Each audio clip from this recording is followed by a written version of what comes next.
नमस्कार, मैं हूं Amod Srivastava. Amazing thought, amazing message, amazing information की दिशा में आज एक कदम और आगे। आज के इस कहानी का शीर्षक है धूर्त भेड़िया। आपको ये मेरा वीडियो अच्छा लगे तो लाइक करें, शेयर करें और लाल बटन दबाकर सब्सक्राइब अवश्य करें। साथ ही बेल आइकन दबाना बिल्कुल ना भूलें। ब्रह्मारण्य नामक एक जंगल था। उसमें कर्पूर तिलक नाम का एक बलशाली हाथी रहता था। देह में और शक्ति में सबसे बड़ा होने से वन में उसका बहुत रौब था। उसे देख सारे बाकी पशु, प्राणी, पक्षी उससे दूर ही रहा करते थे।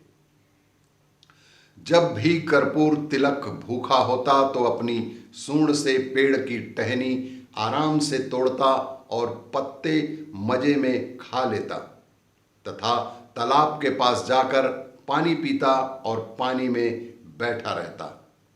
एक तरह से वह उस जंगल का राजा ही था। कहे बिना सब पर उसका रौब जमा ही हुआ था। कहे बिना सब पर उसका रौब था। वैसे ना वह किसी को परेशान करता था, ना किसी के काम में दखल देता था। फिर भी कुछ जानवर उससे जलते थे। जंगल के भेड़ियों को यह बात अच्छी नहीं लगती थी।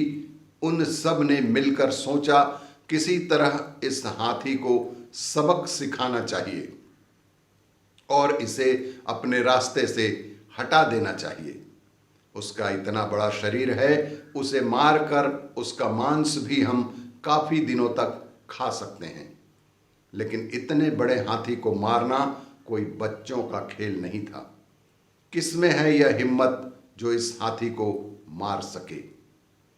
उनमें से एक भेड़िया अपनी गर्दन ऊंची करके कहने लगा, उससे लड़ाई करके तो मैं उसे नहीं मार सकता, लेकिन मेरी बुद्धिमता से मैं उसे जरूर मारने में कामयाब हो सकता हूं। जब यह बात बाकी भेड़ियों ने सुनी तो सब खुश हो गए और सब ने उसे अपने करामात दिखाने की इजाजत दे दी। चतुर भेड़िया हाथी कर्पूर तिलक के पास गया और उसे प्रणाम किया।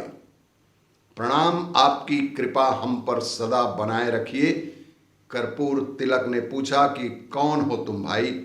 यहां कहां से आए हो? मैं तो तुम्हें नहीं जानता। मेरे पास किस काम से आए हो? महाराज, मैं एक भेड़िया हूं। मुझे जंगल के सारे प्राणियों ने आपके पास भेजा है। जंगल का राजा ही सबकी देखभाल करता है, उसी से जंगल की शान होती है। लेकिन अफसोस की बात यह है कि अपने जंगल में कोई राजा ही नहीं। हम सब ने मिलकर सोचा कि आप जैसे बलवान को ही जंगल का राजा बनाना चाहिए। इसीलिए राज्याभिषेक का मुहूर्त हमने निकाला है।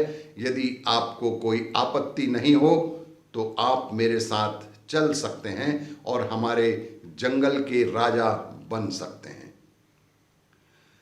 ऐसी राजा बनने की बात सुनकर किसे खुशी ना होगी।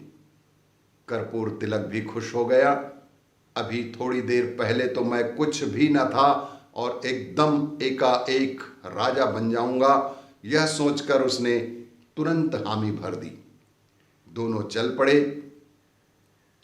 भेड़िया कहने लगा, मुहूर्त का समय नजदीक आ रहा है, जरा जल्दी चलना होगा। मुहूर्त का समय न टल जाए, इसलिए हमें जरा जल्दी चलना होगा। भेड़िया जोर जोर से भागने लगा और उसके पीछे कर्पूर तिलक भी जैसे बन पड़े भागने की कोशिश में लगा रहा। बीच में एक तालाब आया। उस तालाब में ऊपर ऊपर तो पानी दिखता था, लेकिन नीचे काफी दलदल था।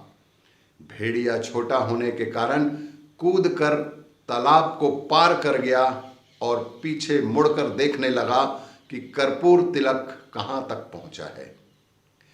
कर्पूर तिलक अपना भारी भरकम शरीर लेकर जैसे ही तालाब में जाने लगा तो दलदल में फंसता ही चला गया। निकल ना पाने के कारण वह भेड़िए को आवाज भी लगा रहा था, अरे दोस्त, मुझे जरा मदद तो करो, मैं इस दलदल से निकल नहीं पा रहा हूं। लेकिन तभी भेड़िए का जवाब तो अलग ही आया। भेड़िए ने कहा कि अरे मूर्ख हाथी,